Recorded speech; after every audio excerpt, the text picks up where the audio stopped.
Except the Lord builds the house, they labor in vain that build it. Except the Lord keeps the city, the watchman waits, but in vain. Let's bow our heads for prayer. My God and my King, that you have promised that if we invite you in our processes, then you are there to bless and to cause us to experience victory. And so this morning, Lord, as we gather for this very momentous occasion, as we gather for what promises to be the beginning of something great in our nation, promises to be the continuation of great things that have been happening, promises to be the thing that will lead us into a greater level of excellence, we thank you, Lord, that you have given us all the graces we need to accomplish this. We thank you that you have brought us here. We thank you for the health of those who have been laboring to bring it to this point. And we thank you for the expertise that will be used to complete this project. So, Lord, this morning we give you this occasion. And we ask that your presence will preside here, that you will be here with us, that we will know indeed that the Lord is here, and therefore we are not waking in vain. The Lord is here, therefore the city is being kept. The Lord is here, and therefore this will be a successful venture. We thank you, Lord. We give the rest of the proceedings to you, and we honor you that you have caused us to be a part of this great occasion. And we look forward to your blessing upon us as we move forward. In Jesus' name, amen. Thank you.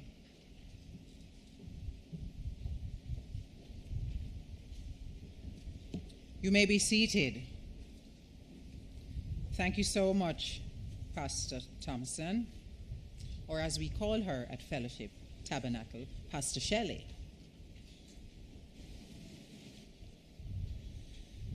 The Ashe Company is a Jamaican social enterprise at the intersection of theater, performance, and social development.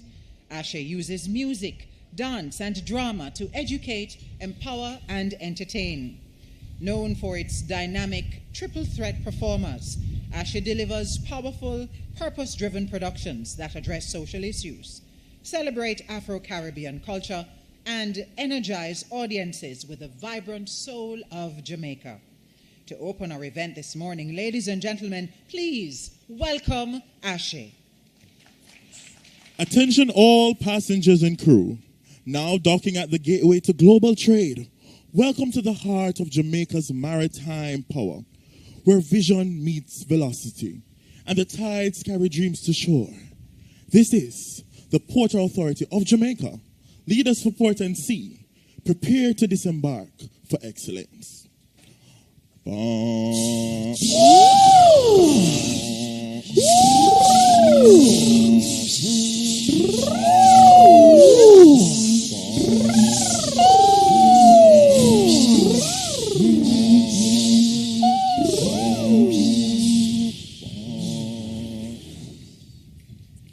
Ports and shipping lanes, through sun or rain, ships make their way to Kingston Freeport.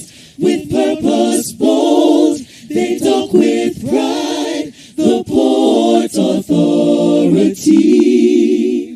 The leaders of land and sea, of land and sea. From cruise to cargo, they lead the way. Montego Bay to Kingston Bay. Caymanas rise, zones are made, a gateway to global trade. The leaders of port and sea, Port Authority.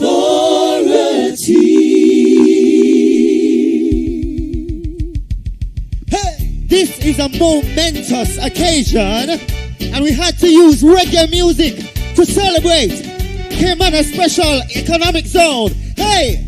Pull up the vibes that you're playing. Can you play some more? Can you play some more? Lift it up, jack it up, pull it up, come again now. Can you play some more?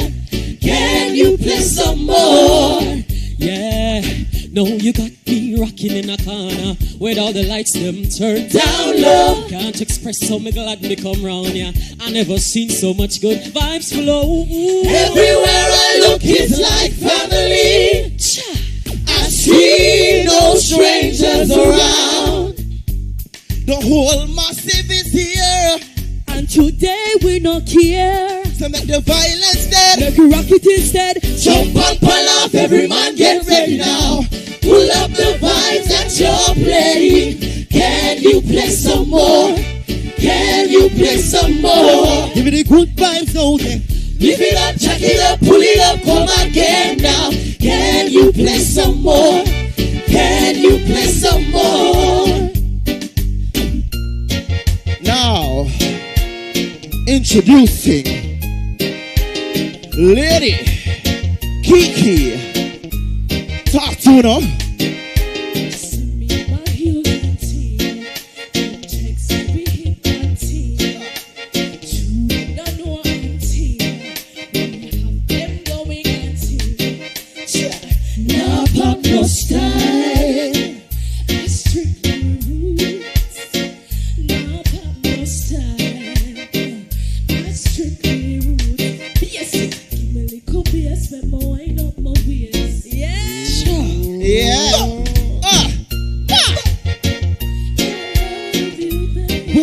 Wait a minute. Now tell me, what can you do to stop a man from trying?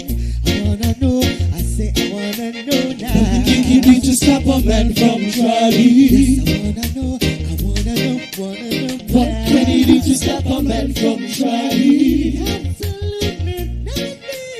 Nothing you can do to stop a man from trying.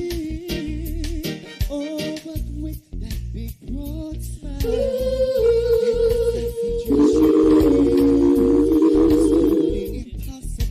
For a man with eyes not to stay. There is no reason. There's no reason to be so uptight. Now that you got everything, you should know, girl, you're every man's fantasy. Well, me not a promise you no bling bling for all your girl. And that's the love when woman fling fling control your girl. And make your head swirl, and make your body twirl, and make you wanna be my one and only baby girl. Nice half the night, me give you love to keep you warm. Girl, you never get this kind of loving from your bond. And now you want your card, so me just can't perform. And hey, yo, I just said that's it, love. I'm still in love with you, boy.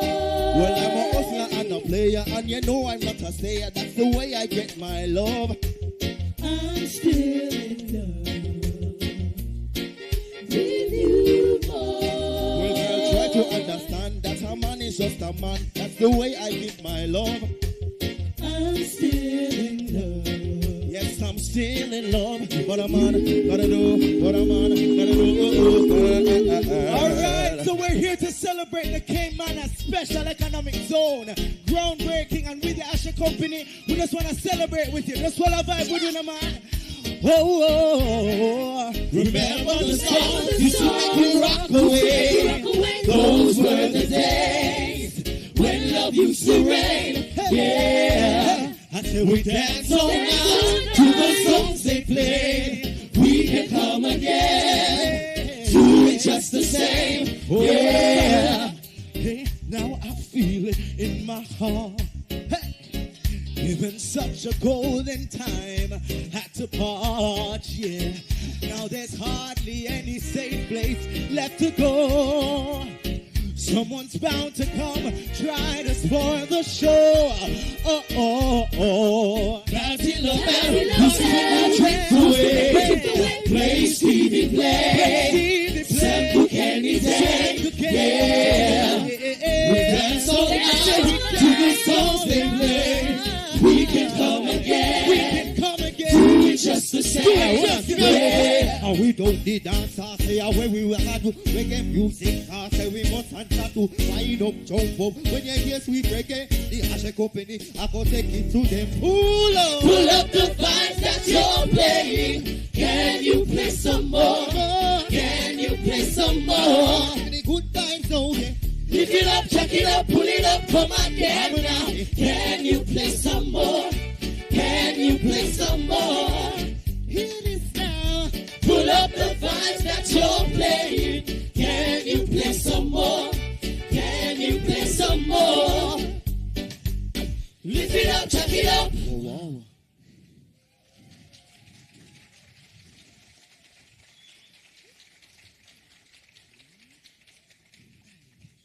Ashley.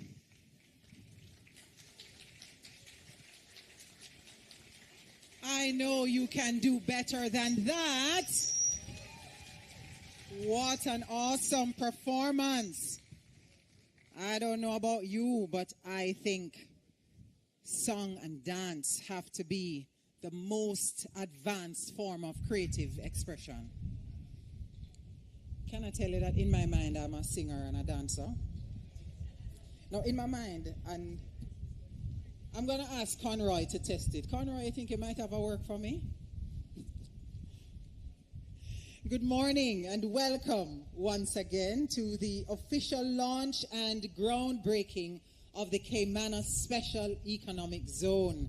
If you've only just arrived, I am your master of ceremonies, Stacey Ann Smith. In some circles, Mr. Jan, they call me Miss Peggy Big Daughter, because Miss Peggy is my mother and I am her eldest daughter.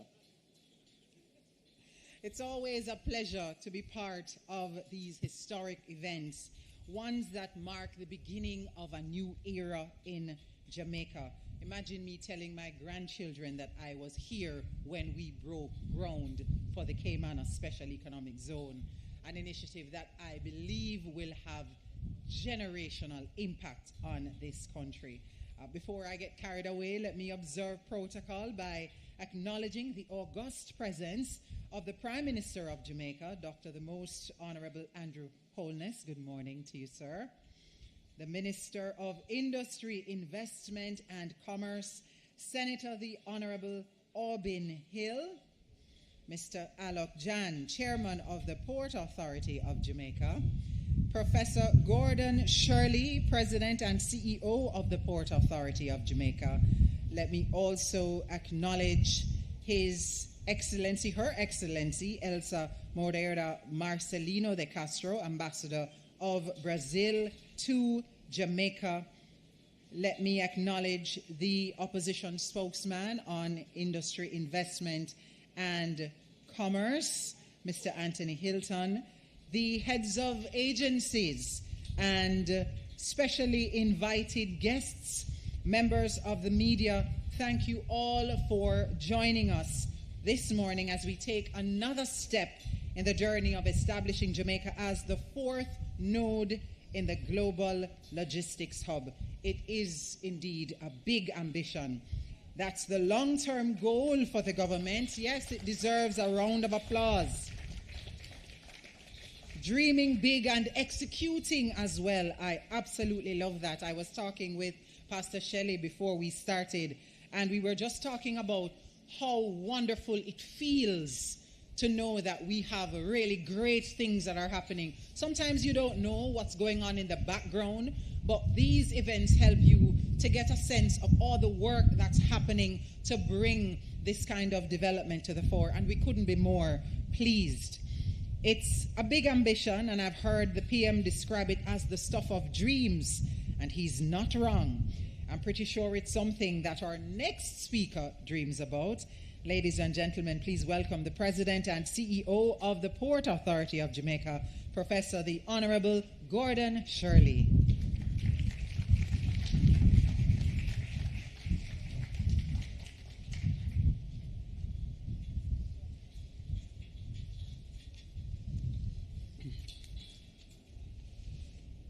Thank you, Madam Master of Ceremonies.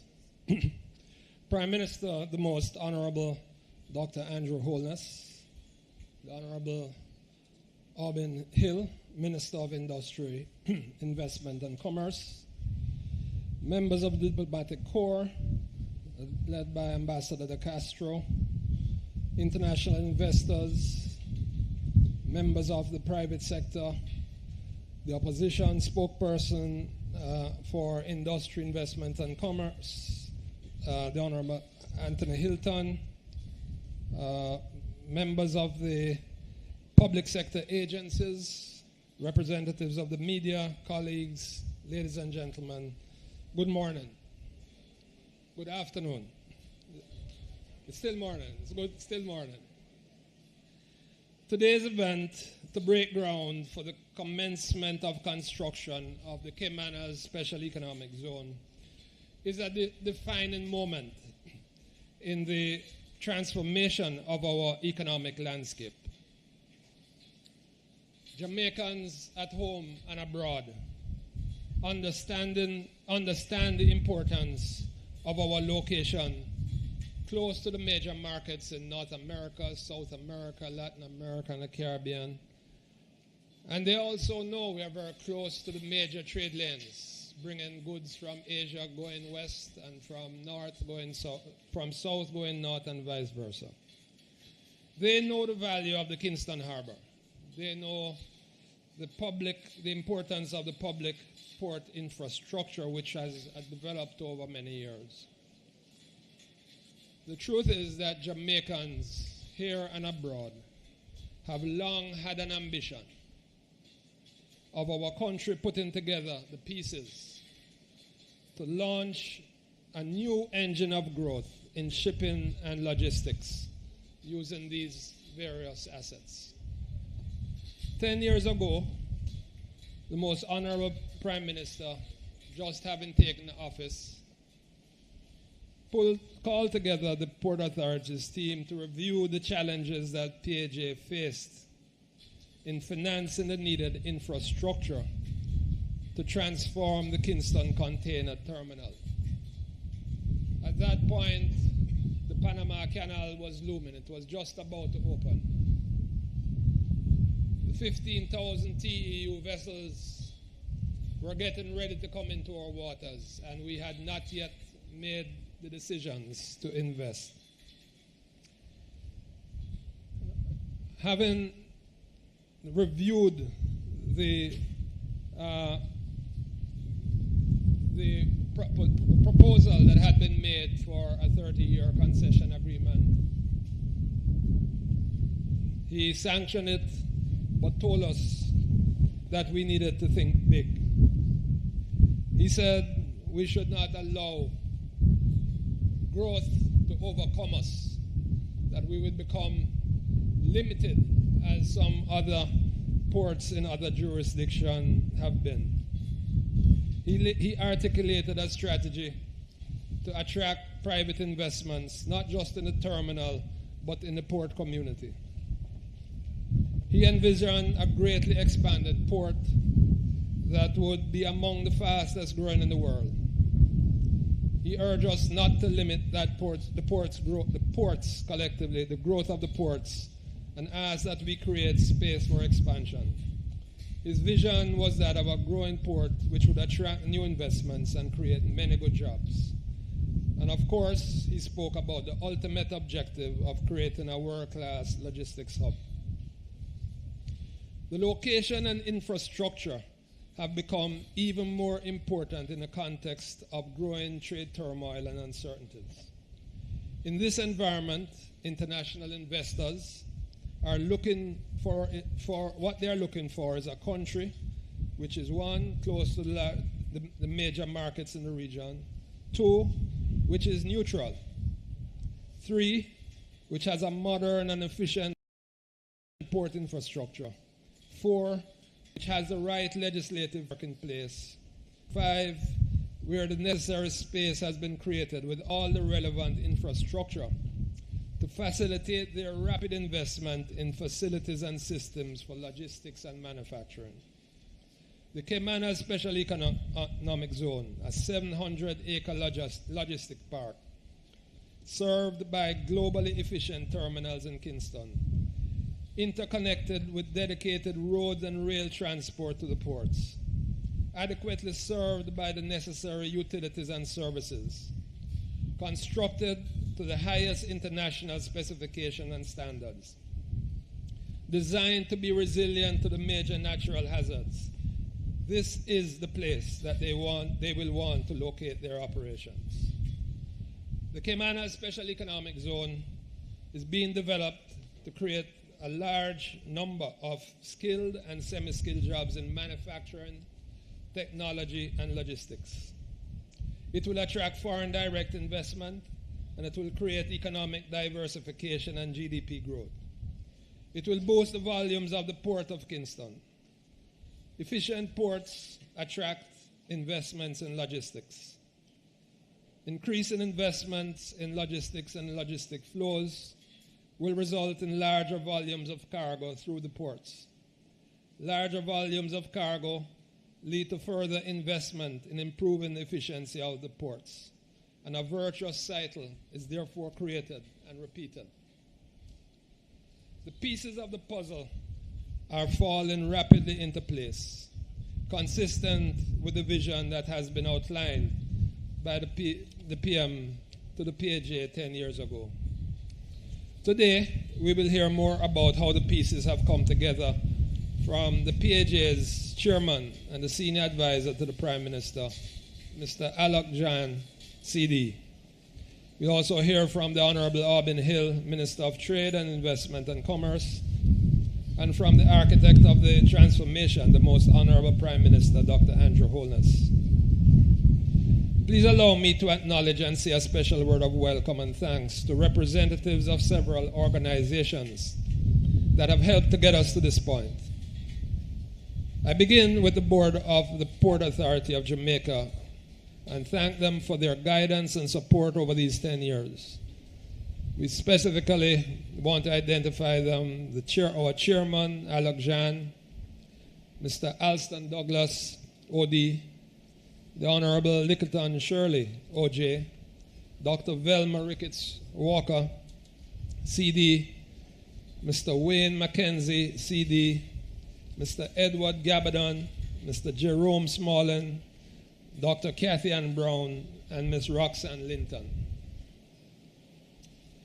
Also like to acknowledge members of the Caymanas Special Economic Zone Enterprise Team, including the senior executives of the Ministry of Economic Growth and Job Creation, led by the Permanent Secretary Arlene Williams, the Ministry of Finance, led by Finance Secretary Mrs. Darlene Morrison, the Planning Institute of Jamaica, the Development Bank of Jamaica, the heads of agency for the National Water Commission, National Works Agency, Factories Corporation of Jamaica, JAMPRO, Jamaica Special Economic Zone Authority, Urban Development Corporation, Jamaica Customs Agency, and the National Irrigation Commission.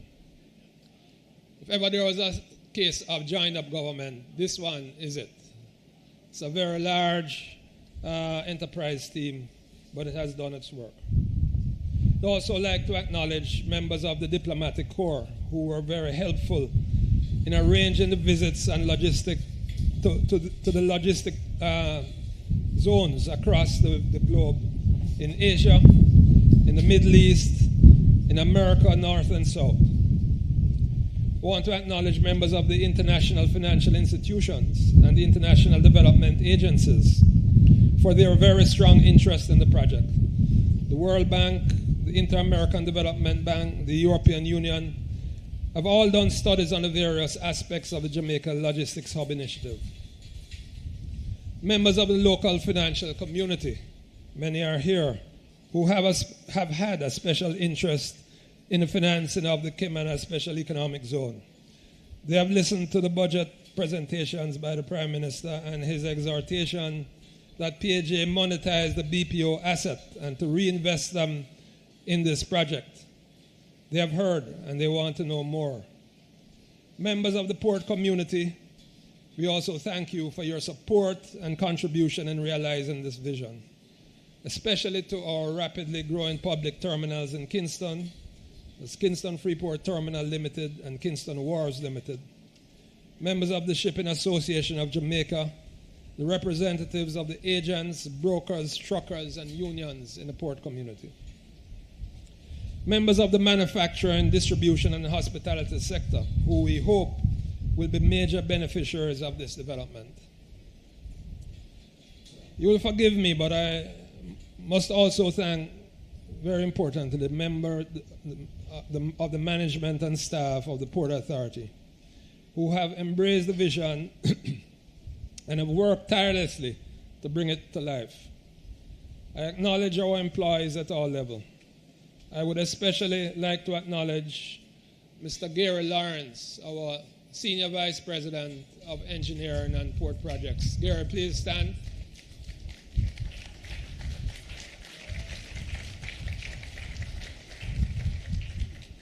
Mr. Ishmael Leon, our Acting Senior Vice President of Finance.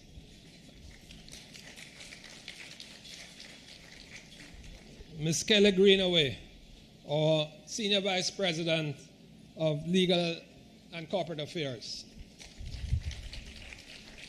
And Mr. Chris Hamilton, our Vice President of Engineering, who has been integral to the project. We acknowledge the work of the Media and Communications Unit at PAJ and the contractors and consultants who have put together the various elements of today's events. On behalf of the Port Authority and the integrated team of agencies that have worked hard to get us to the starting line of construction of the Caymanas Special Economic Zone, I welcome you, ladies and gentlemen. We thank you for coming, and we implore you to enjoy the remainder of the program. Thank you very much.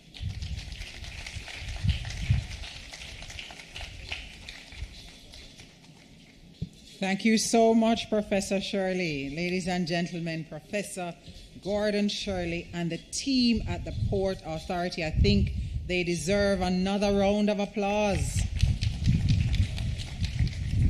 Man, I have had the privilege of supporting communications with the organization, and when you begin to look through the body of work, it really is mind-blowing.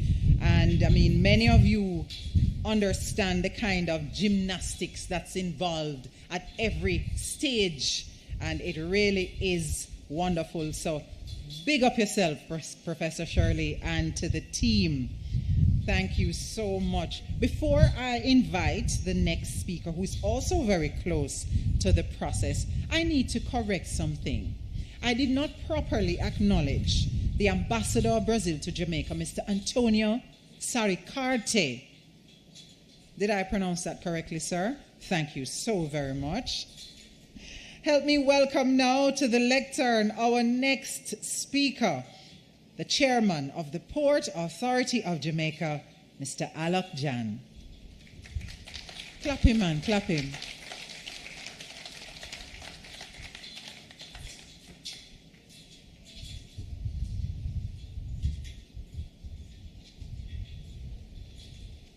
Good afternoon, everyone. Our Master of Ceremonies said this was the stuff of dreams. And I can tell you, this is a day I've been dreaming about for a long, long time. Allow me to adopt the protocols that have already been established.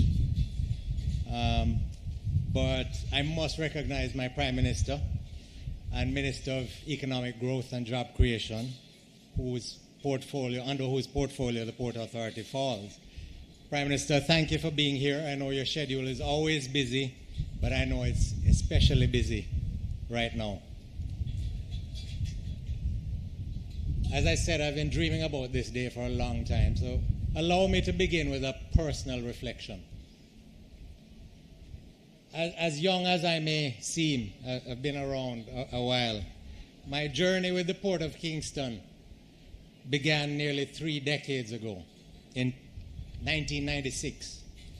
As a young professional at Price Waterhouse, I was part of the team tasked with exploring public-private partnership options for the Kingston Container Terminal.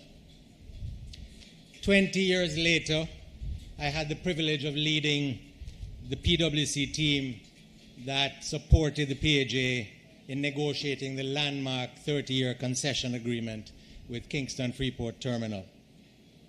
Since then, KFTL has invested over 400 million US dollars in dredging the channel, in cranes, straddle carriers, high-tech operating systems. Over that period, cargo volumes have increased by almost 60%, and the workforce has expanded by over 50%, creating more than 500 high-quality jobs. We're not talking about minimum wage jobs, high-quality jobs. And we're not finished. We're expanding further. This year, an additional 50 million US dollars are going to be invested in new equipment. And just 2 weeks ago, you may recall, we did the signing ceremony and groundbreaking for the Westlands expansion, which is an 80 million US dollar expansion that will increase the storage capacity of the port by 25%. You see those containers?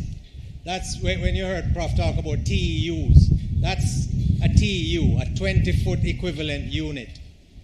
We now have 2.5 million of those that traverse our port every year. So I started this journey at Pricewaterhouse as a consultant to the Port Authority, and nearly 30 years ago. So today, to come full circle and stand here as chairman of the Port Authority to break ground on this project, our nation's flagship logistics project, is not only professionally gratifying, but deeply personal. The transformation of the Port of Kingston has become a part of my own professional journey. All right, so what are we really building here? I think you've heard some of it. We're building much more than infrastructure. There's going to be a lot of infrastructure, but we're building much more than infrastructure. We're laying the foundation for a new engine of economic growth for the Jamaican economy. Our long-term vision is bold. We want to position Jamaica as the 4th global logistics node.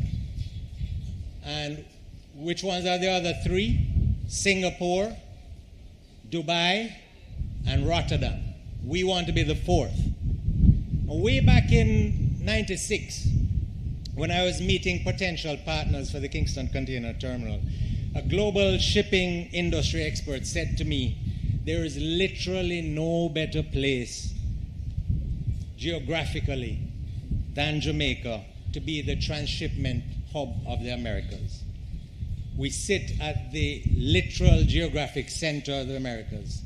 We are so central, in fact, that if a ship exits the Panama Canal and somehow they lose all their navigational equipment and just drift unguided with the trade winds and the currents, they're likely going to end up in our territorial waters. Now, to leverage this ideal location that we've been blessed with, the Prime Minister's tasked the Port Authority to act not just as a regulator or as a landlord for the port, but as a development catalyst. He wants us to use our balance sheet, our institutional capacity, and our track record to de-risk this asset and attract private investment. Now, this is not the first time that the Port Authority has played that role. Some of you may recall decades ago when our 807 garment manufacturing sector collapsed. It was the PAJ that stepped in to repurpose our own garment export facilities into modern BPO real estate. We de-risked that space, we built it out, we attracted tenants, and we helped to give birth to what is now one of Jamaica's most dynamic industries. Now that BPO and global services have matured and the private sector is readily investing in those on their own, the Prime Minister has said that we should monetize our BPO assets and help fund the next frontier of economic development, which is logistics and industrial transformation. The Caymanas Special Economic Zone, ladies and gentlemen, is the flagship of that transformation. Now, this project has been in the making a long, long time, as we all know. Some of you may remember there was a plan to build out a brand new port and logistics facility at the Goat Islands. That plan ultimately was determined not to be viable, and in my opinion, rightly so, on environmental grounds, and it would be way too expensive. Following that, the focus shifted to this piece of land, Caymanas. The World Bank funded a pre-feasibility study. There was a comprehensive master plan done, and there were several other studies and market soundings. Then in 2022, Jamaica hosted the World Free Zone Conference. And Minister Hill, you'll recall, we brought global investors right here. We had a big thing that we erected, and we took them up on it, and we showed them the site, and we did our best to present the vision. And we received real expressions of interest. But we also heard a very clear message. Vision is necessary, but not sufficient. The investors told us, de-risk the project, prepare the land, put in the infrastructure, ensure that the utilities and security are in place, and give us something that we can occupy from day one. In short, they said to us, build it and we will come. And that is what the Prime Minister has mandated us to do, and that is what we're here to do today. Now, let me give you an idea of the magnitude of the scope of works here. This is, the Port Authority has undertaken some very large transformational projects, but this one is by far the largest development project ever undertaken by the Port Authority. It will be executed in 3 major phases. First is land preparation. So the land, you will know, you'll see is downward sloping. There are hills over there. So it can be prone to flooding. And you can't build a world-class logistics hub and have it flooded out, right? So we are going to be raising this site by 2 meters, and installing drainage infrastructure to withstand a 150-year storm event. That will be followed by infrastructure works. All the core utilities, water, sewage, electricity, stormwater, telecoms, all will be installed, and they will be underground and fully integrated with the road network. And then the third phase will be the commercial development. We are going to construct facilities that will be ready to lease on day one to accelerate investor uptake. Remember, what the investors told us is they want something that they can come and occupy on day one, and then while they're here, they will build out the rest. So all the preliminary works, the surveys, the engineering designs, the permits are complete, and we are ready to commence phase 1, which will cover 200 acres of the entire 700 acres. That will be done over the next 4 years with an investment of over $8 billion. During construction, the project will generate 500 direct jobs and 200 indirect jobs. Now, it is not our intention to build out all 700 acres of this on our own. In accordance with the Prime Minister's intention and mandate, our role is merely to catalyze the project, to lead the way. So we're going to catalyze it, de-risk it, and then attract private sector investment through long-term partnerships and concessions, just as we have successfully done at the port. Now, it would be remiss of me not to recognize a number of people and organizations. This has has been very much a team effort. While the Port Authority has led, there are many, many people that have played an important role to get us here. First of all, I want to thank our management team, led by Professor Gordon Shirley. Thank you for your hard work and perseverance. And as Prof did, allow me to especially recognize Mr. Gary Lawrence, our Senior Vice President of Engineering, who has personally done a lot of the heavy lifting. There's very, very complex engineering involved. To the board of the Port Authority, thank you for your guidance and steadfast support. To our various stakeholders in the shipping and logistics industry, Kingston Freeport Terminal, CMA CGM, Kingston Wharves, Shipping Association of Jamaica, the port workers, the unions, we're in this together. Thank you for your support and unwavering commitment to Jamaica's maritime future. I also want to thank and recognize the opposition spokesman, Mr. Anthony Hilton, who has been an ardent advocate and proponent of the logistics industry in Jamaica. Thank you. To our parent ministry, the Ministry of Economic Growth and Job Creation, and our permanent secretary, Ms. Arlene Williams, thank you for your collaboration and strategic leadership. To our sister agencies within MEGJC, the UDC. The UDC still owns this land. We have agreed for the PAJ to buy the land, but we're still on their piece of land. The Factories Corporation of Jamaica, NWA, NWC, NEPA, your technical input and collaboration have been invaluable. To Minister Hill and the agencies that fall under your ministry, sir, this Jamaica Special Economic Zones Authority and JAMPRO, thank you for your partnership and for carrying the message of Caymanas to the world. And Prime Minister, I want to thank you for your vision for the country, but more than just vision, thank you for your courage and the ability to execute that brings that vision to life. Thank you for challenging us, and thank you for your confidence in us to execute this. In conclusion, ladies and gentlemen, this is much more than just a groundbreaking. Today, we're laying the foundation for what will become Jamaica's next economic engine. Thank you.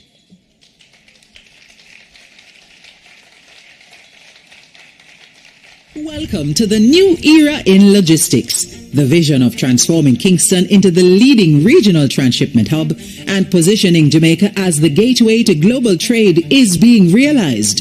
Sea, air, road connectivity, moving people, cargo, skills and services, driving economic growth. The Caymanas Special Economic Zone is the next essential step in our journey to becoming the port of choice for first-class services, marked by speed and efficiency, attracting investment, catering to the movers and shakers of the global supply chain. The Caymanas Special Economic Zone, the Caribbean's premier green, smart logistics and innovation hub, a game changer for the region, combining industrial strength with sustainable community living. Since 2022, the Port Authority of Jamaica has been refining plans for the development of this world-class facility as part of Jamaica's Global Logistics Hub initiative and the achievement of a broader vision to attract foreign direct investment, increase exports and create an environment through which businesses thrive and Jamaicans can maximize their earning potential. Driven by strategic initiatives focused on improving the port and shipping sector, that vision has already delivered tangible results, beginning with steps to increase the existing capacity at the Port of Kingston. More than $400 million in investments spent to upgrade the Kingston Container Terminal as part of the concession agreement between the Port Authority of Jamaica and shipping line CMA CGM. $50 million set aside for the acquisition of additional equipment in the 2025-26 fiscal year to enhance operations. The $80 million Westlands expansion project to expand the footprint of the port towards improved operational efficiency. And finally, the launch of the Caymanas Special Economic Zone, a world-class logistics hub that will be among the best in the world. Strategically located at the edge of Kingston, with direct access to both the Port of Kingston and Norman Manley International Airport, the Caymanas Special Economic Zone spans over 700 acres along the Mandela Highway. This eco-centric development incorporates several natural habitats into its sustainable design. Our logistics park features ambient and cold storage warehouses, cross-docking and third-party logistics facilities, plus e-commerce fulfillment centers. The manufacturing zone includes light industries and value-added processing, agribusiness and pharmaceuticals, as well as electronics assembly. And our digital services hub offers BPO, fintech, and supply chain analytics capabilities. All of this is powered by solar microgrids, smart logistics systems, and sustainable infrastructure, including recycling facilities and electric shuttle services. Operating under the Jamaica Special Economic Zone Act, businesses will enjoy a 12.5% corporate income tax rate, customs duty and GCT exemptions, no foreign exchange restrictions, streamlined regulatory processes, and a one-stop government office for all approvals. With access to over 1 million skilled English-speaking workers across Kingston, St. Andrew, St. Catherine, Clarendon, and St. Thomas, investors benefit from a workforce that provides a competitive advantage. But the Caymanas Special Economic Zone isn't just about business. It's about creating a complete live, work, play ecosystem. This includes mixed-use housing for workers and executives, health and wellness facilities, childcare and education centers, plus retail and dining spaces. The Caymanas Special Economic Zone will deliver thousands of direct and indirect jobs, over 4,000 potential positions, significant foreign direct investment, access to the $560 billion third-party logistics market, diversification of Jamaica's economy, and increased exports, plus multiplier effects across the construction, transportation, and professional services sectors. All of this reflects a single cohesive vision: Jamaica becoming a disruptor in regional logistics and the gateway to global trade. The Caymanas Special Economic Zone, the achievement of a strategic objective to create something extraordinary for Jamaica now and for generations to come.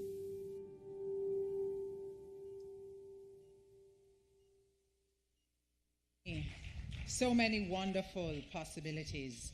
More foreign direct investment, increase in exports, and an environment where businesses can thrive in an even bigger way.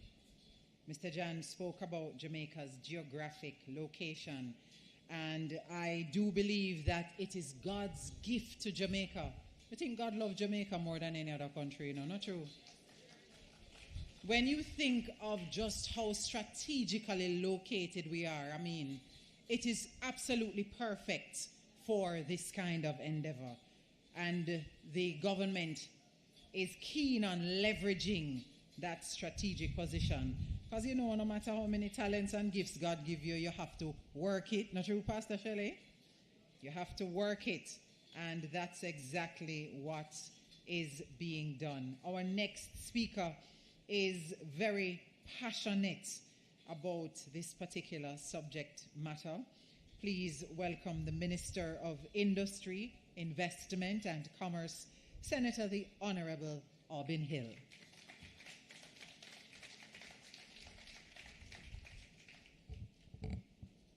What a most wonderful day today is. It's amazing.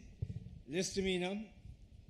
Prof. Shirley and the board had to go out to get a professional firm to tell the story that they just tell in video, just to try and match the kind of quality story that Alok Jan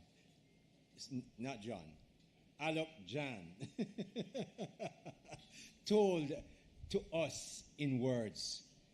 You know, when I read Far From the Maddening Crowd, by Thomas Hardy at Monroe, I had to do it for literature. There was a scene in there where Sergeant Frank Troy was in love with Elizabeth Everdeen, who happened to have been somebody else's wife. And, and he was, Sergeant Frank Troy was an amazing swordsman. And Hardy said, when he finished with Bathsheba using his sword to carve her image in nothing, it was an amazing sight. When Alok Jan finished telling that story this morning, what they're going to have under here, and how they must protect the water, I just felt that it was great. Alok, you did a great job. Alok is one of the first persons I met when I came back here to run NCB. He was the very young audit partner from Price Waterhouse at the time. And the story goes, he hasn't aged one bit. The story goes that the one or two gray hairs you see, he has been to his hairdresser to make sure them put some gray in there so him look like him should really be the chairman of Port Authority. The Prime Minister, no. Prime Minister, he told a good story, that's why. So, the Most Honorable Andrew Holness, Dr. the Most Honorable Andrew Holness, our Prime Minister, which is why we're here. This is really ramped up the vision to be here. Alok Jan, of course, the Chairman. Professor Honorable Gordon Shirley. He's President and Chief Executive Officer. I have to identify Anthony Hilton, because otherwise he'll think it's political malice that I bear, but he has been here at the beginning of this. He will want to take fathership, but we will talk about that separately. Mrs. Kelly Dawn Hamilton, the Chief Executive Officer of the Jamaica Special Economic Zone Authority, one of the 20 agencies in our ministry, and Mrs. Shulette Cox, who is the CEO of JAMPRO, and together they have traveled with me everywhere I've been to carry this message. Industry leaders, media practitioners, very distinguished ladies, and specially invited guests. For well over a decade, the vision of Caymanas as a globally competitive special economic zone meandered through high-flown discussions and some delayed implementation. Many talked, some drafted, but no one delivered until now. Let me tell you something. Prime Minister just opened Harmony Cove last week, and one of the things that they said to us is big investment take time.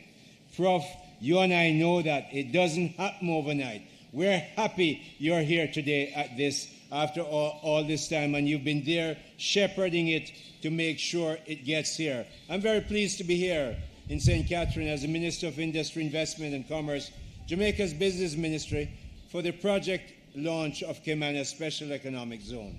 You've heard a lot about it. We're willing to welcome, after this 10-year solid record of the Andrew Holness administration, local and foreign investors. Don't miss the local ones, because 10 years from now, we don't want to hear how the government gave the thing to foreign investors who want to come in quickly. Understand this is a great opportunity. Today, the Andrew Holness administration is breaking ground at the first phase of the about 700 acres of the Caymanas Special Economic Zone. We plan and have begun to build Jamaica as the logistics hub and trade platform in this region, indeed to be the fourth hub logistic node around the world. Alok told you what they were. Sugar and bananas are gone. They are no longer the leading efforts in our economy. But thank the Lord, the Caymanas Special Economic Zone is here, and we're launching it today. So this is good news. The launch of the first portion of the Caymanas Economic Zone marks a historic strategic decision and milestone in Jamaica's intention and journey to become, at least in part, a service-driven logistics center in the economy. Most importantly, We are building the future. We have to find jobs and new employment for our young people. They depend on us to do that. The government is investing in this to chart a new course and area for our economy. Jamaica Logistics Hub Initiative was launched in 2013, and it's now at a place where we are looking to be the gateway in the Caribbean and wider world for this. I have traveled a lot with Shalette and Kelly Dawn, 10 different business missions, and we've carried the message. Alok told you that we had the World Free Zone Organization Conference in Montego Bay. We opened up the World Free Zone after the pandemic. We took a bunch of very rich people here, very rich, and them look at it, they look at the port over there, they could see the crane them, and they could see the mountain. Oh, it's beautiful. Build it out and call us when you're ready. The Prime Minister got the message, and you know, in last October I had to make a presentation to Cabinet, and I drew two examples. Many of you will know I lived in the Middle East for 21 years. I watched Sheikh Mohammed change Dubai. He did not invite people to invest in the desert. They'd say you don't even have a palm tree, no water. So he invested in Dubai and called investors. The rest is history. Most recently, Prime Minister Rowley in Trinidad invested in what they call their industrial park. Same story. The investors are not going to come to do this for you. You have to start it. So we're starting in a portion of it, 200 acres, to make sure they see, and the other 500 acres are there. So we're launching with a clear strategy and a powerful, transparent incentive framework. You saw the incentives up there. Both local and foreign investors are invited to come. The Andrew Holness administration, the Ministry of Industry, Investment and Commerce, and the Jamaica Special Economic Zone Authority are making it faster and easier to invest in Jamaica and expand. We're cutting the red tape, digitizing approvals, and bringing our intellectual property framework in line with international best practices to support creative and digital industries in the SEZ. So, we're inviting everyone, and ladies and gentlemen, distinguished ladies and gentlemen, we will be using the growth of the CSEZ to build a robust and sustained economic independence to bolster the political independence that we value so much. Distinguished ladies and gentlemen, we welcome you to the launch of the first phase of the Caymanas Special Economic Zone. Join the Andrew Holness administration on this very noble journey. Let us choose Jamaica. Thank you.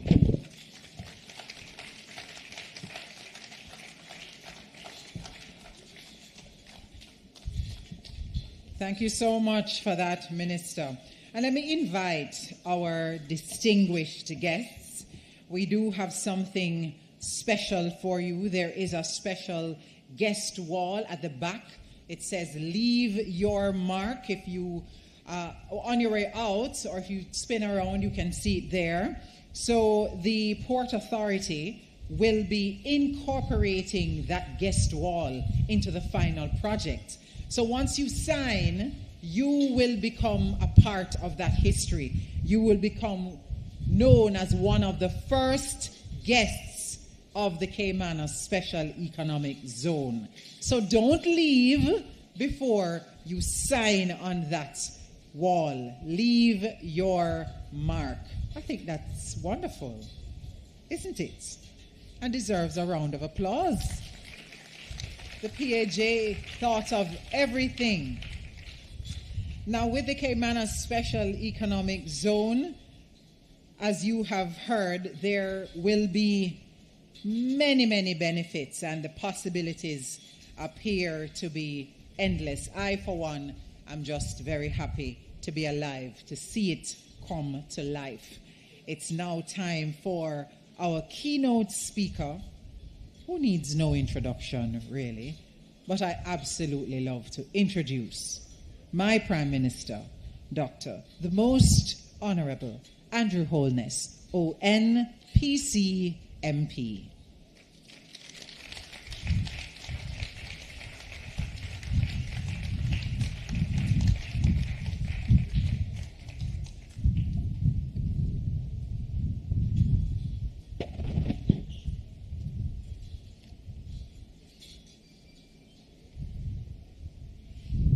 Good afternoon, everyone. Allow me to thank Stacey for her wonderful mastery of the ceremony, and Pastor Rachel Thompson for invoking the presence of the Lord in our midst and blessing this venture, which we are about to undertake. Senator the Honorable Orbin Hill, Minister of Investment, Industry and Commerce, His Excellency Mr. Antonio S.A. Ricarte, the Ambassador of Brazil to Jamaica. Welcome, sir. Mr. Alec Jan, Chairman of the Port Authority of Jamaica. Professor the Honorable Gordon Shirley, President and Chief Executive Officer of the Port Authority, executive heads of public and private sector organizations, and I see a few in the audience, members of the media, distinguished ladies and gentlemen, good morning. I was just checking.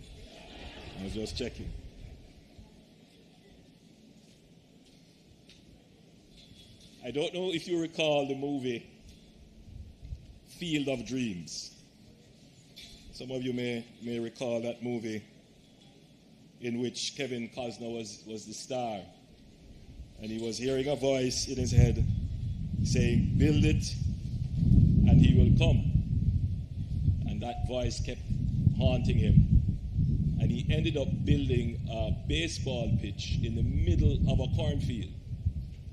And of course, after building the baseball pitch, all kinds of miraculous and wonderful things happen.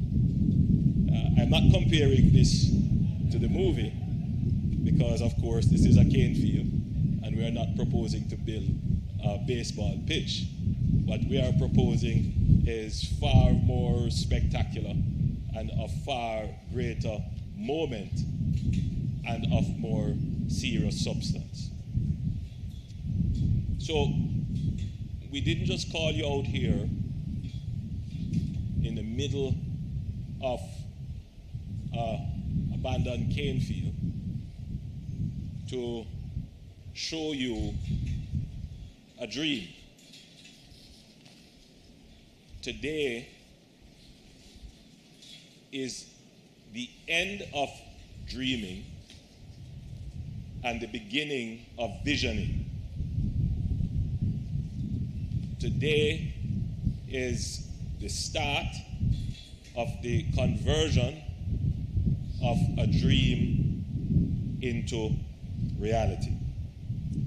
My friend Tony is here, Tony Hilton, the opposition spokesperson on industry and commerce. And he also had that dream. We share the dream.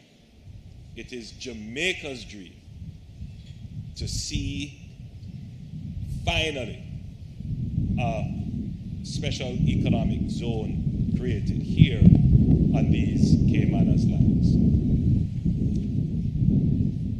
Sometimes when we speak to the public, we who are the opinion leaders and influencers tend to communicate to our public in such a way as to convey automaticity and instantaneous gratification.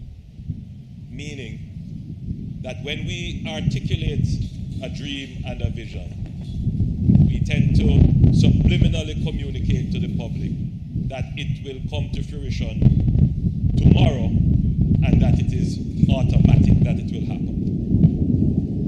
And that leads to even greater frustration to the public when it doesn't happen tomorrow. In fact, when it doesn't happen at all, we then lose our credibility. So I tend not to speak so much to the vision and the dream. I tend to want to position myself as the builder, meaning I come into the picture when the blocks are ready to be laid. And I found it to be necessary to do that because Jamaica is not short of brilliant people with great ideas. We are not short of dreamers who can articulate and sell the dream. What we have been terribly short of are the people to get it done. And if we are to win back the credibility that we have lost of years of dreaming and visioning, and if we are to win back our public to have support for what their government is doing, we need to start executing and completing the things we have started.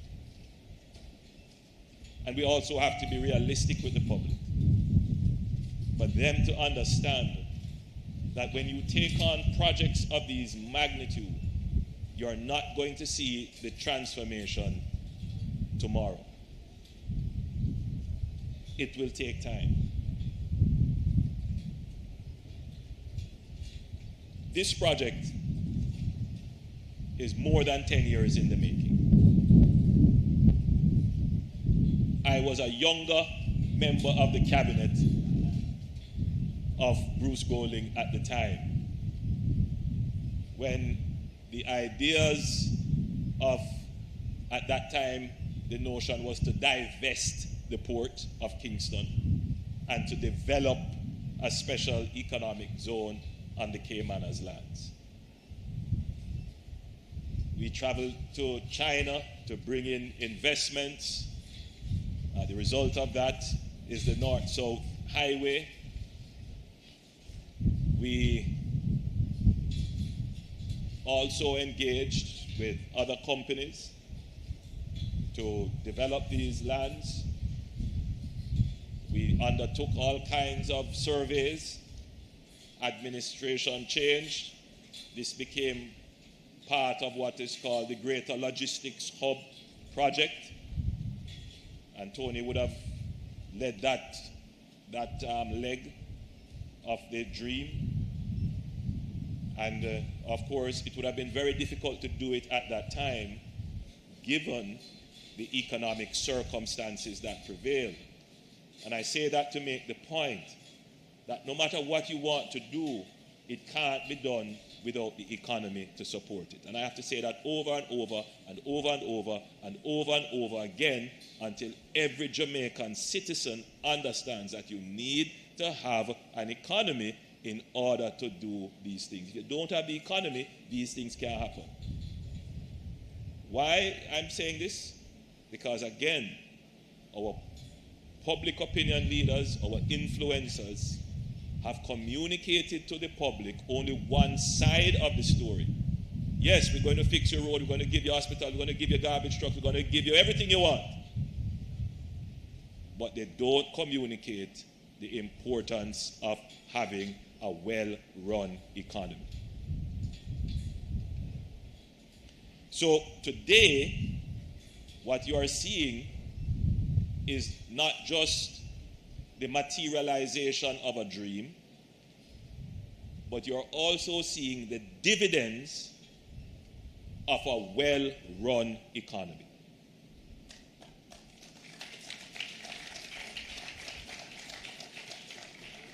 When the two things come together, great things can be achieved.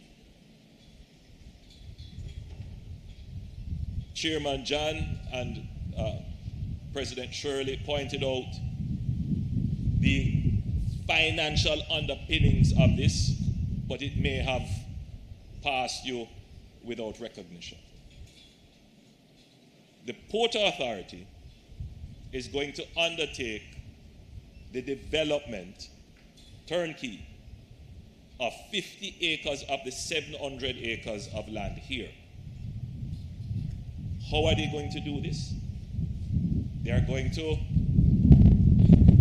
divest themselves of certain operations that they have through our local stock market and other means. And the resources from that will be used to largely finance the development here. Some people might say, but this is not a port operation. Ah, my friend. This is exactly a port operation. Because the port, it is not only where the land meets the sea and the ships can dock. You can have 1 million ships coming here, but if they are not being filled up after they have unloaded, you have lost half of the potential of your port. So you need activities around the port, not just to receive the containers, meaning we are an importing nation, but we also need activities that we are going to put back on those ships that will give us the money to pay for the things we are importing. See the connection? Yes. So, with a good economy, the Port Authority would be able to raise the financing by divesting itself of certain assets that it has, and then use those financing to create a new set of assets which will help its balance sheet to grow, but more than that, helps the nation to grow. So, today's event to break ground and commence the construction of the Caymanas Special Economic Zone marks a defining moment in the continued transformation of Jamaica's economic landscape.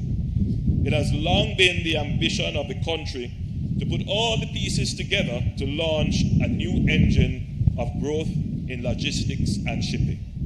When I assumed office in 2016, I laid out a vision for the development of Jamaica into a leading shipping and logistics center, not just in the region, but in the world.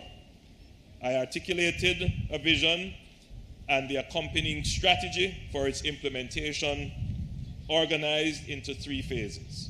Phase 1, the upgrading of Kingston terminals, and that first phase focused on investing in the public terminals in Kingston with global developments, including the Panama Canal expansion. It became essential for Kingston to accommodate larger post-Panamax vessels. To this end, my administration authorized a 30-year concession agreement between the Port Authority and CMA CGM. Over US $400 million was invested in the Kingston Harbor over 5 years. This included dredging the access channel, rebuilding Gordon Quay, installing new terminal equipment, upgrading computer systems, and implementing a new security framework. The result? A modern terminal with a certified capacity of 3.2 million 20-foot equivalent tons, or TEUs as they are called. Cargo volumes have grown year over year since the initial round of investment was completed in 2020, surpassing 60% growth by 2025. Even amidst global disruptions like tariff wars, the COVID-19 pandemic, the war in the Ukraine, and Middle East instability, our port has grown. This consistent growth highlighted the need for further expansion, ushering in phase 2 of the vision. And Tony, you will know what phase 2 is because we have had the discussion as to what it is that we plan to do. 2 weeks ago, I presided over the signing of a lease agreement between the Port Authority of Jamaica and CMA-CGM for the Westlands immediately adjacent to the terminal. And that is a US $80 million investment to develop a 15-acre, a 15-hectare, that's about what, 2.6 acres or something like that? Yes. Property that's beside it called the Westlands, with the further intention to develop another 15 hectares when this first 15 is completed. Additionally, I have announced in Parliament our decision to relocate Tinson Pen aeronautical operations to the Norman Manley International Airport and the rerouting of the existing Marcus Garvey Drive to the north of Tinson Pen, releasing lands for incorporation into the port operations. This will ensure that the Port of Kingston can expand without any constraint. And believe me when I tell you, I have been on the tallest crane in the Port of Kingston. And, you know, for a man in my position, I should not be afraid of heights.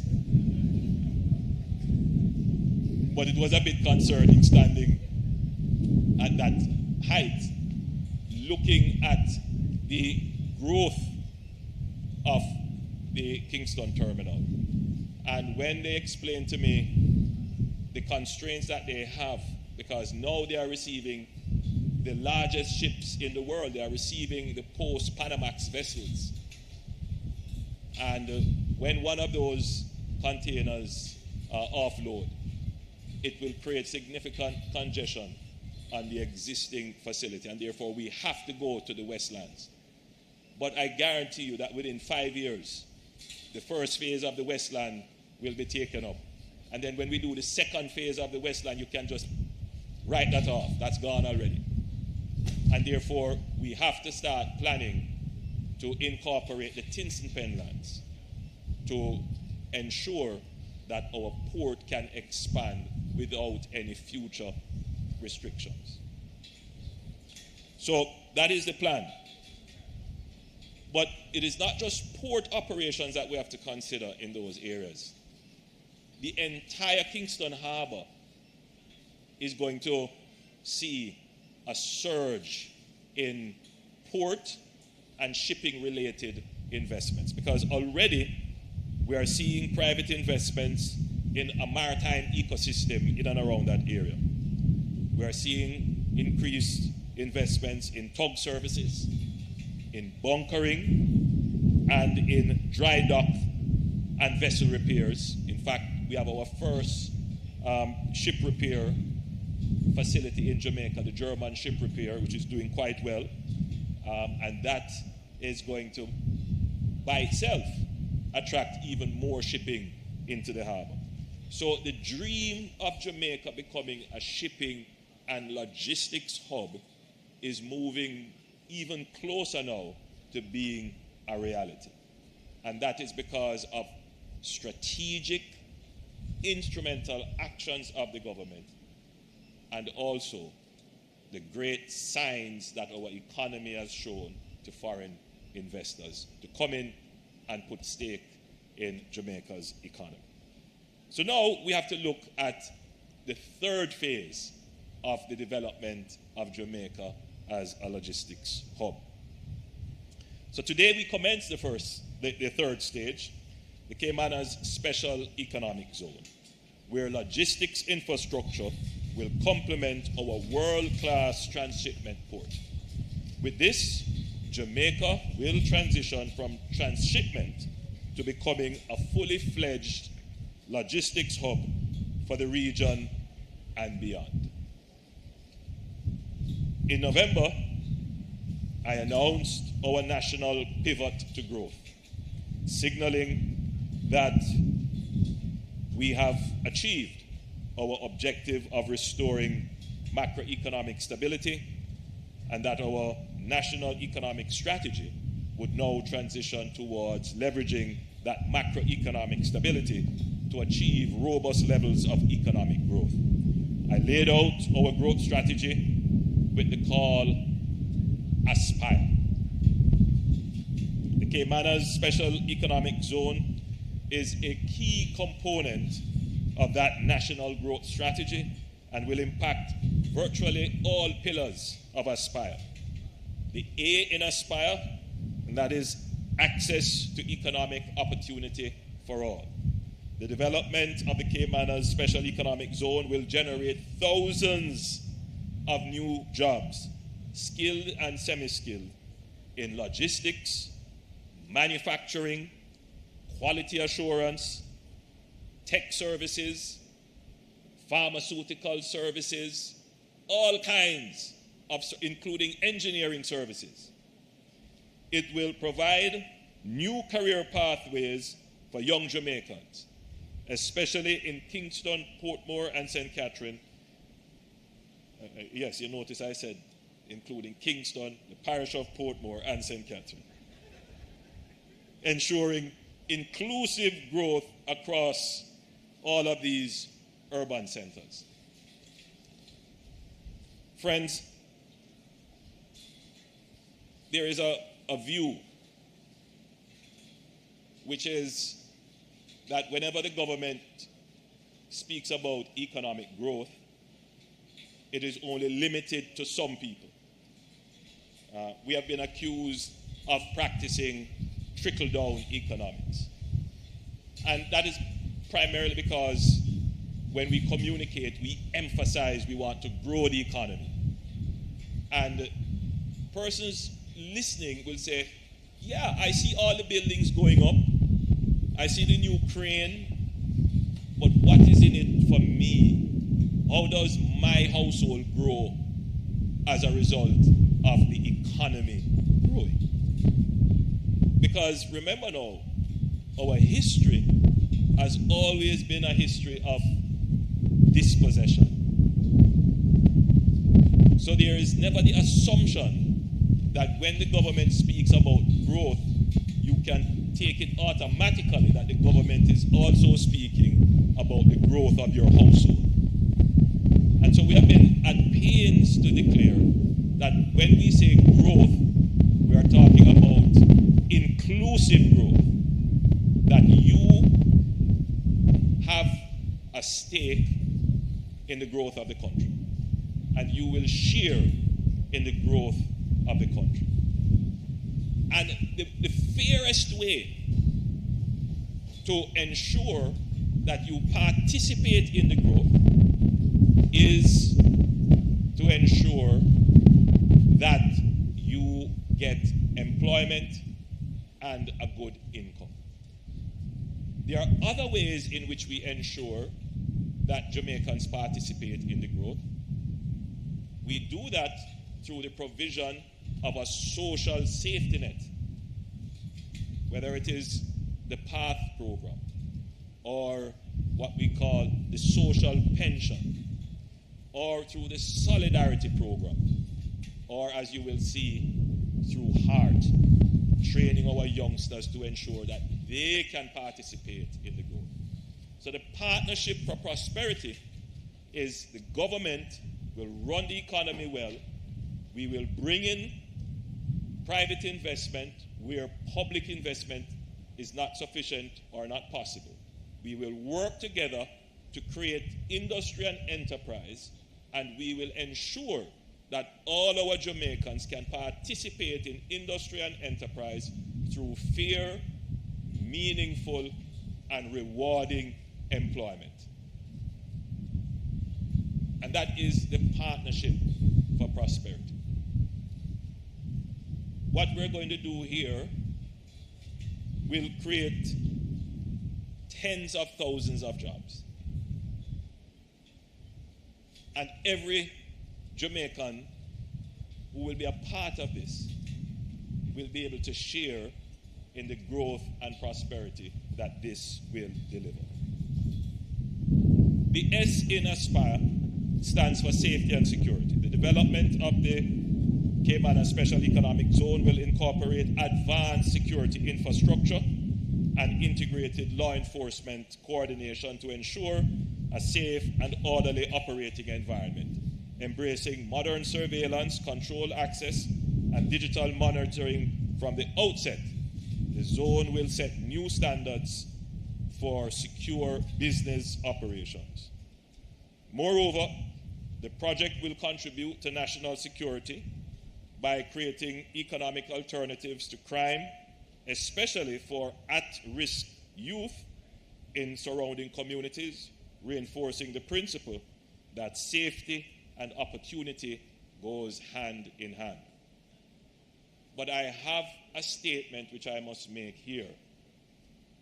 As I made a few weeks ago when I opened a similar operation to this by the UDC called the Rain Tree Development. And at the Rain Tree Development, as I did when I broke ground for the Spanish Town Hospital wing that is being built, I pointed out that no government expenditure will fund any criminal. I am speaking straight into the camera, speaking to any of them watching. You will not get $1 from this project if you are involved in a criminal gang or a criminal operation.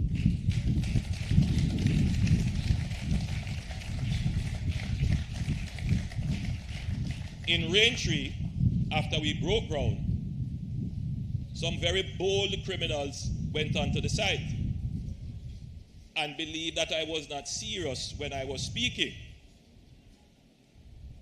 There is no smile on my face now. Don't try it here. Those criminals who went onto the site at Rain Tree were properly met. And if you try it here, you will be worse properly met.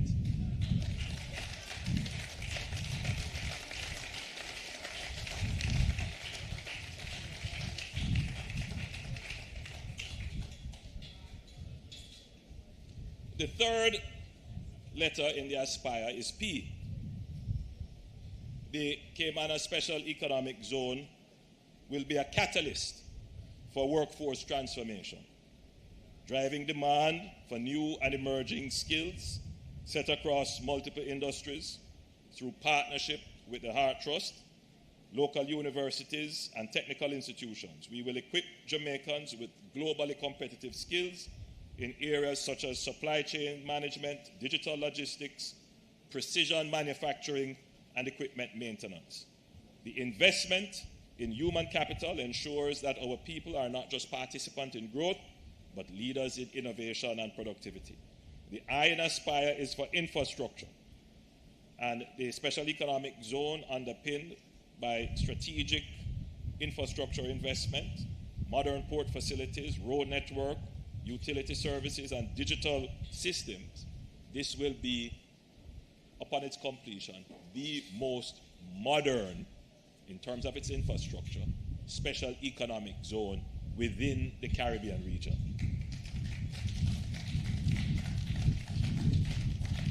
Say a few words on that very quickly.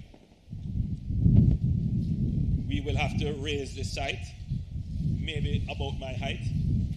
Not all areas, but in areas that are prone to any kind of weather events. And for strategic reasons too, for access purposes and so forth. We may have to do some amount of river training along the site.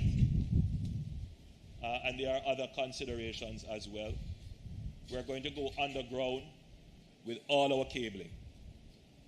So you will have a seamless view within the area, which will help with resilience in terms of hurricanes and so forth. And all the architecture will be very modern architecture, using all the various environmental standards. But what I like about it is that we will also have a micro renewable grid in the development. So we will be able to supply our own production with electricity. The R in Aspire is for the reform of public bureaucracy, meaning improving the ease and speed of doing business. The Caymanas Special Economic Zone will serve as a model for streamlined business facilitation in Jamaica. It will be supported by a single window clearance system, faster permitting process, and dedicated regulatory services designed to reduce red tape and enhance investor confidence. Now, I'm not saying that we're going to give this economic zone any super special treatment, but let's be clear. Efficiency and the speed and ease of doing business is as attractive an incentive as tax relief. When a business person sits down and they say, what is the cost of regulatory compliance relative to what is the benefit of a fiscal incentive? Oftentimes, the cost of regulatory compliance is higher than any fiscal incentive that a government could give. Because oftentimes, fiscal incentives come with a sunset. Regulatory compliance is forever. Unless you get a government like ours, which is really serious about reducing the very dense and difficult regulatory environment that exists and becoming even more bureaucratic. So that strong position that we have to reduce the cost of compliance, the cost of regulation, not just to businesses, but to citizens. We are very serious about that. And you would have seen us take some steps. You know, the public may not see it in the light, but that's what it is. You know, the steps that we have taken as it relates to the introduction of digital registration and fitness and the new rules around fitness. All that is structured to do is to make it easier for our citizens. And we're looking at all regulations of the government. And as soon as we can, where they are possible, without creating confusion, we're going to reform them so that government does not become a burden on the citizen. That's the whole intention. We don't want government to be a burden on the citizen, and we don't want government to be a burden on businesses. So that's part of the growth agenda. Of course, the E is for economic diversification. And this is what we're doing here. We are providing a new opportunity for new industries to emerge, to create another stream of foreign exchange into our country that diversifies our dependence on tourism, remittances, agriculture, and financial services.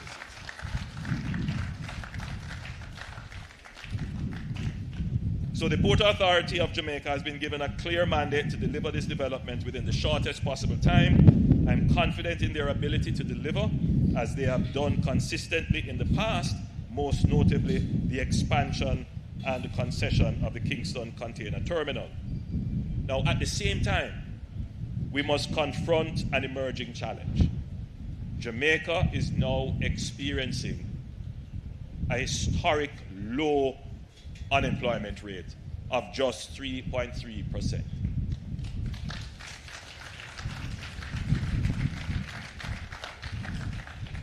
The lowest ever recorded.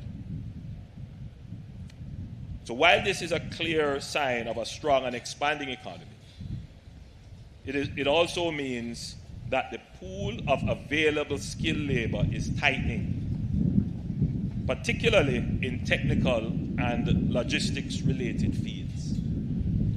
And I want to say this.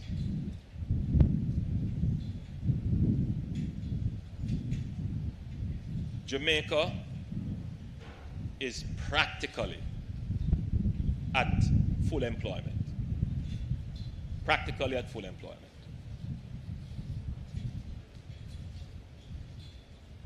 And for this project to be successful, it's not just the infrastructure that we are bragging about. It's not the financial support that it will have. It is the people who will work here.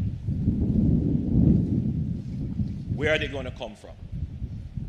We can't be in a situation where, we're going to take from the rain tree, which is just down the road and is being developed, or there's another private special economic zone which is coming up, or we're going to, take from tourism. That's not what we want to do. We have to be, my favorite word, strategic and instrumental, my two favorite words, in preparing the labor force to match the expansion in the economy. So, as I travel Jamaica, I still see young and able-bodied persons not formally in the workforce or attached to education or any meaningful or productive activity. Statin estimates that there are about 50,000 such persons. Essentially, that 3.3% unemployment amounts to about 50,000 Jamaicans.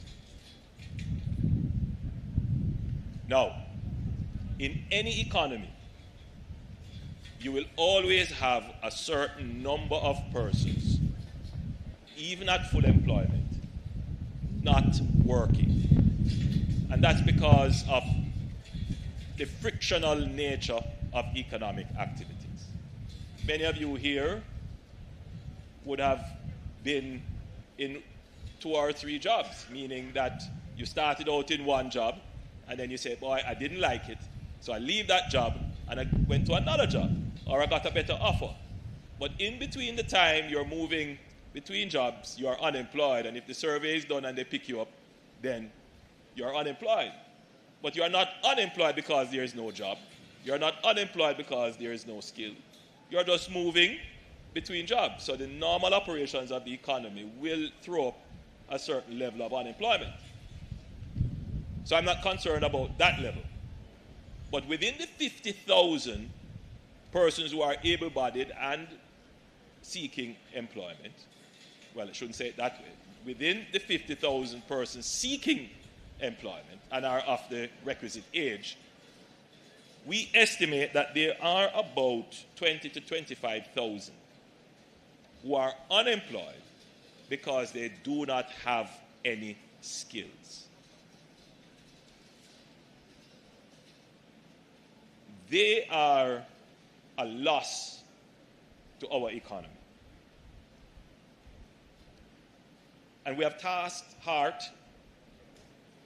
to find these 25,000. Go out into the communities, put on your training fairs, have specific agents out there doing your reconnaissance and surveillance and finding these youngsters. Get them into your training programs. Offer them stipends and bus fare and lunch money. But more than that, what they need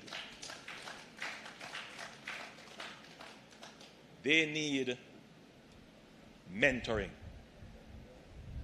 Because oftentimes they simply do not know about the opportunities that exist. They exist on the periphery of the system, and they are skeptical of the system, and they don't believe that the system is set up for them. Today, I appeal to the young man and the young woman on the corner. who is wanting a job but don't know where a job is, or may have gone for a job interview and was not successful, and then leaves with the opinion that there is no space for me in this growing economy. I need you. Your country needs you. Your economy needs you.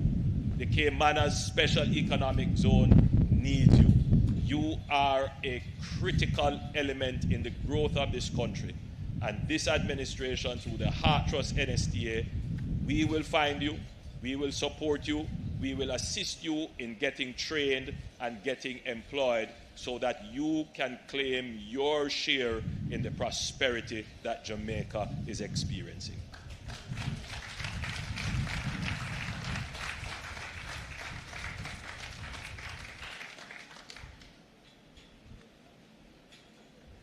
But there will also come a time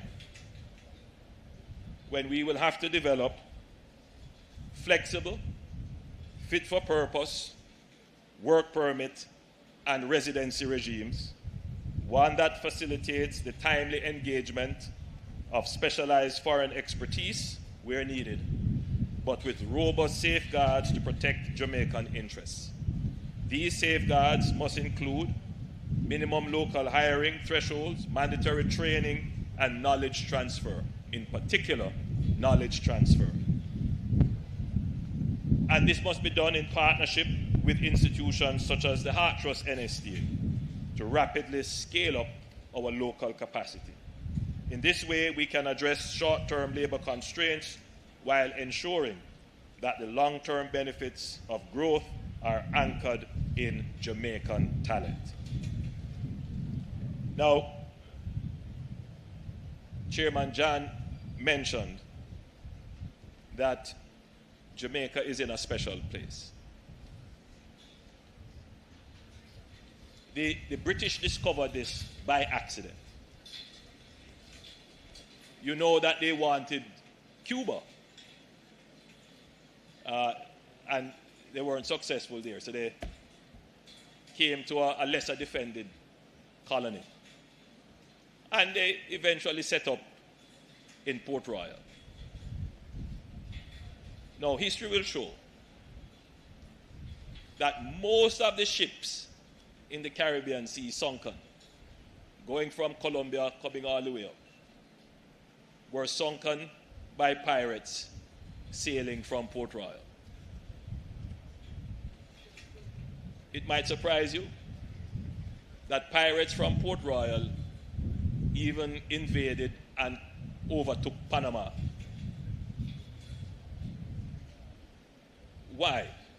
Because, as Chairman John pointed out, our location, it is central, and all logical shipping routes must pass through our waters.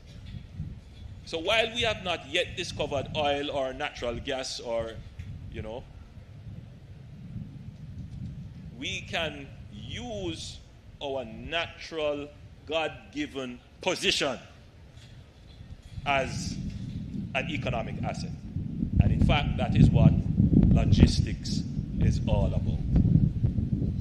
And so now we are finally doing that, taking advantage of our God-given natural asset.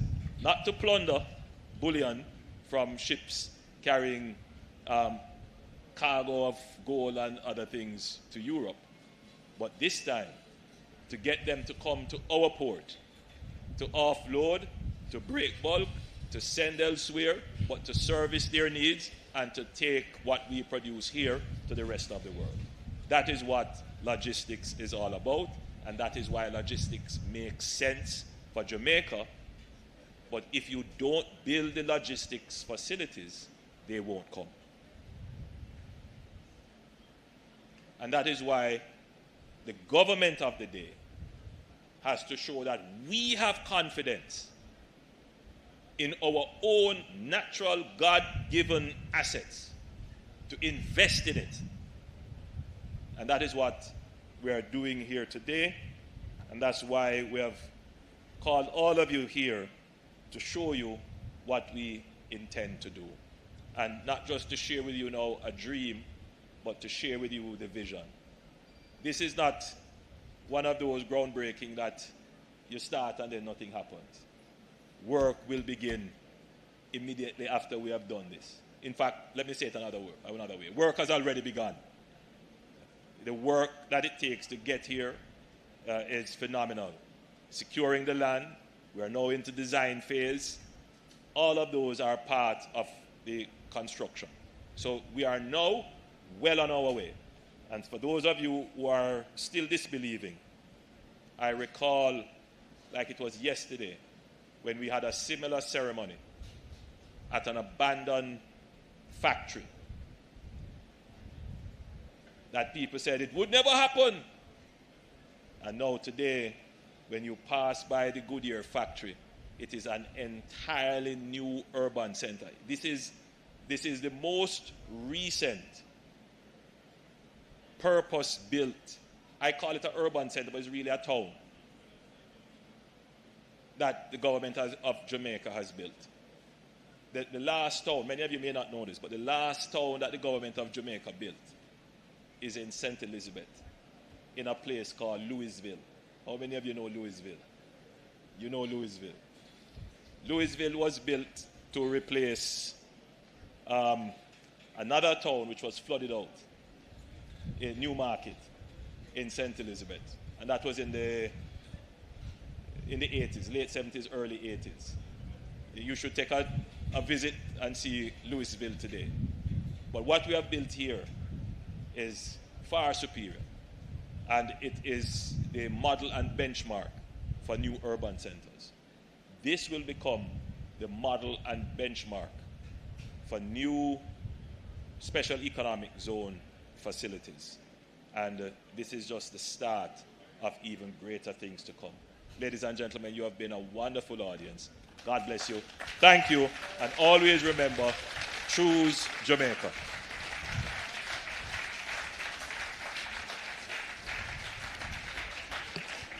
Jamaica, the biggest little island in the world. I tell you. Can I get an amen to that? Thank you, PM. We are going to go right into the fun part, the actual groundbreaking. I heard you, sir, earlier saying that you don't love heights, but I don't believe you, you know.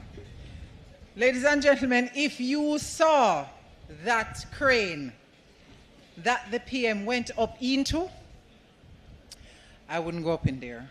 So he is very brave.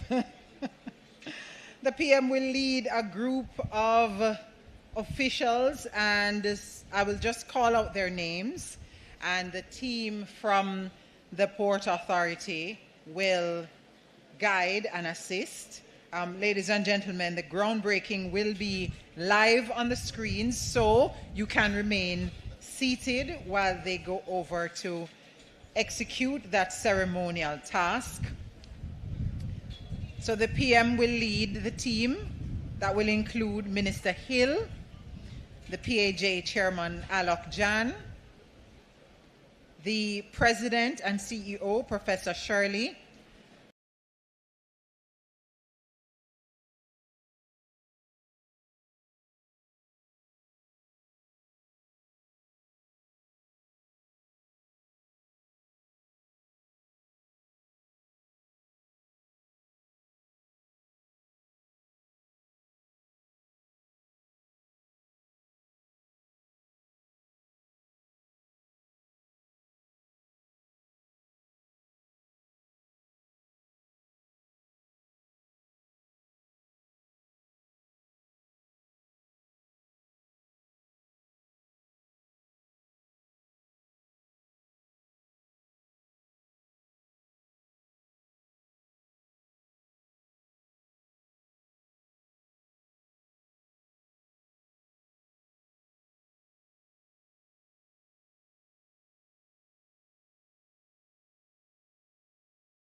and photographers and videographers to capture. Gentlemen, remember safety first.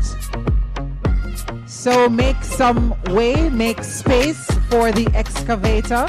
Thank you so very much.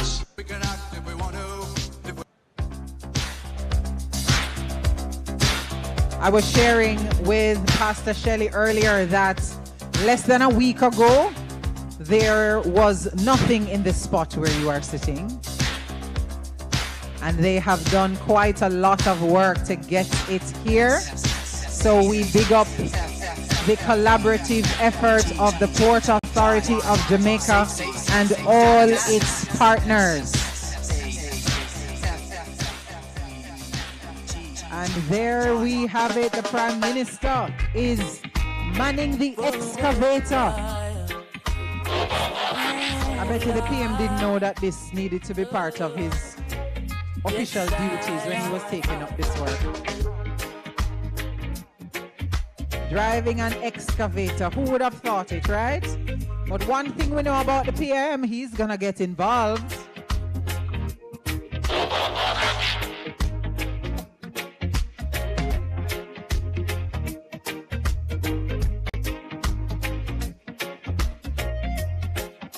All right, lots of video content. It will be on your social media feed. We promise you the JIS, the OPM, the Port Authority will ensure that it's there for you and everyone else to see. And right after this, the PM is going to do one final task. And for those of you who don't know what 700 acres looks like, does anybody have an idea of what 700 acres looks like? Can you conceive that in your mind? I heard the president of the Port Authority in an interview this morning giving a sense of what 700 acres looks like. So imagine the football field at the National Stadium. Well, 700 acres is about 400 football fields. Massive, isn't it? There is an opportunity, actually. The team will have to confirm, given the wind and the weather, whether it's something that we're going to still give you an opportunity to do. But the PM will get a bird's eye view of the area that's designated for the Caymanas Special Economic Zone. And although he says he does not like heights, I already told you that I've seen evidence to the contrary. The PM is going to be the first to go up in what they refer to as a man lift. I've heard it called a cherry picker. What else is it called? A boom truck. So he can go up and get that bird's eye view of these 700 acres that will be the Caymanas Special Economic Zone, the area designated for the Special Economic Zone. And for those of you like myself who are less intrepid, there will be a live feed on the screen so you can see. All right, so they're making their way over to that man lift now so the PM can go up. There are 2 of those pieces of equipment here, and I am told that there is a waiver that you have to sign because you cannot go up into the thing without signing it, so you understand the risks of going up into it. But we will, of course, switch to a live feed so you can actually see what the PM sees when he goes up into the equipment.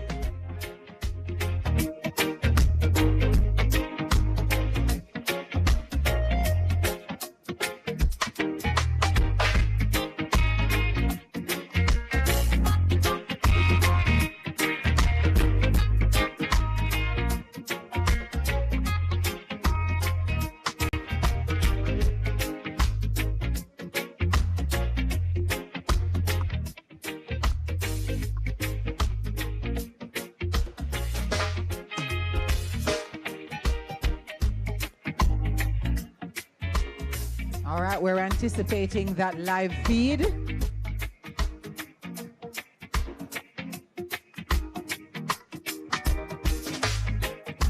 For persons like myself who are height averse, let's call it that, right?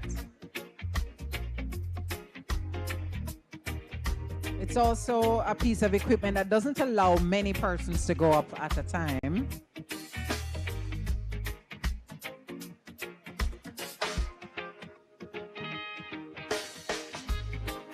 All right, so we see the PM now putting on the safety apparatus, because we say safety first every time, right? Don't mind me, it's pretty safe, because they wouldn't let him go up if it wasn't. Don't fret. I see Pastor Shelley getting ready to start praying in tongues, you know. Don't play with her.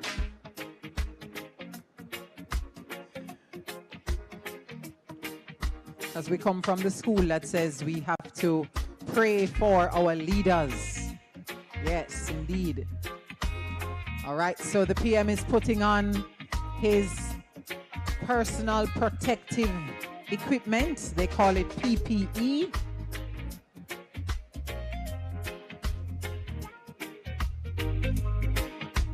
So might I ask our guests to come back inside the tent, the main staging area. If you're standing outside, you won't be able to see what the PM is seeing. We do have a camera that will capture that bird's eye view. All you're gonna be looking at is the base of the equipment. So if you come back this side, you'll be able to see what he is seeing. All right? So the PM now is collecting his binoculars, and he has a microphone with him, so he will be sharing some of what he is seeing momentarily.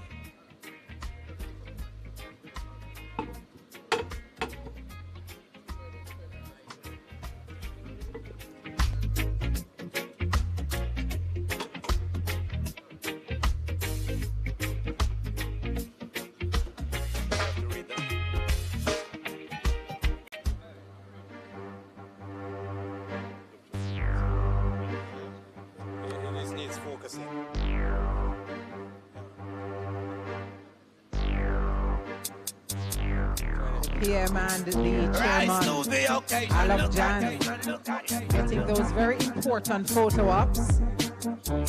As I mentioned, if it's not photographed and captured, it did not happen. No, other phone is good. Yeah, I just did it. Okay. All right, you can hear the PM's microphone is live, and he will share with us what he's seeing. And the man lift is going up.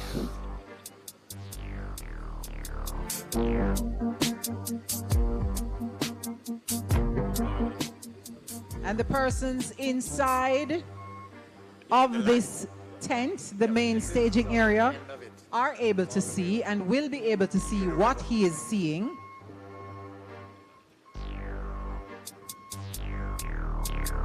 Rise to the occasion, look at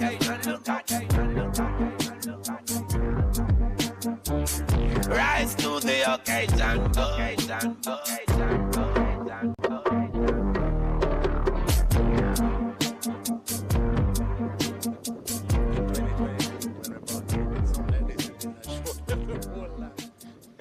Are you able to hear me, Prime Minister? PM?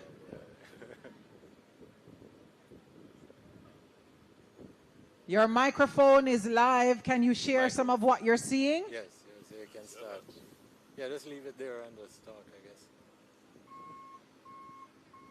How far can you see? Can you see, PM?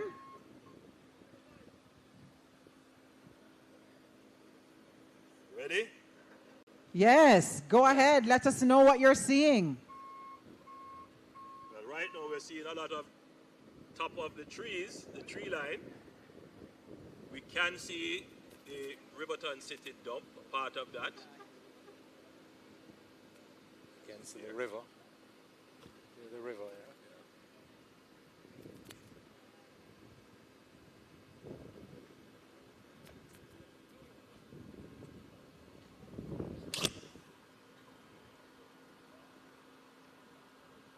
Can see. Yeah.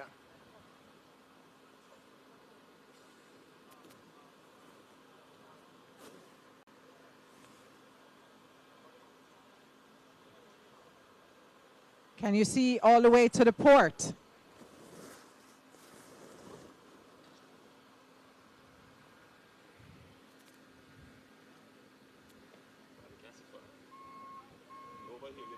Yeah, there's just trees there. You can't see beyond the trees. But that side you can see everything. Now we're going to see on screen what the PM is seeing. So at this moment, I invite you to direct your attention to the screen. Signal if the screen is up. Yes, it is. As I share my vision for Caymanas Special Economic Zone, and you will be seeing it as I'm seeing it. Imagine transforming 700 acres into a multi-purpose special economic zone that will significantly enhance Jamaica's logistics capabilities and position us as the global gateway for logistics. Welcome to the new era in logistics in Jamaica. Yeah. That deserves a round of applause.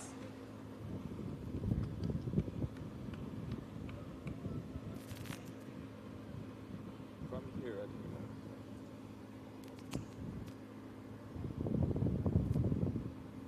See the river there? If you look. Can you see the river? Yes. Yeah.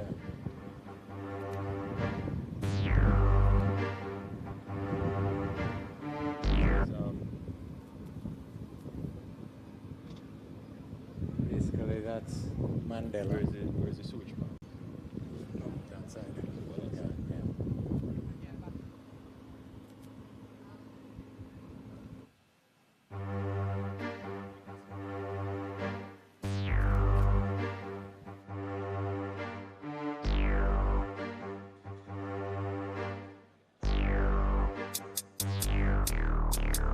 Yeah.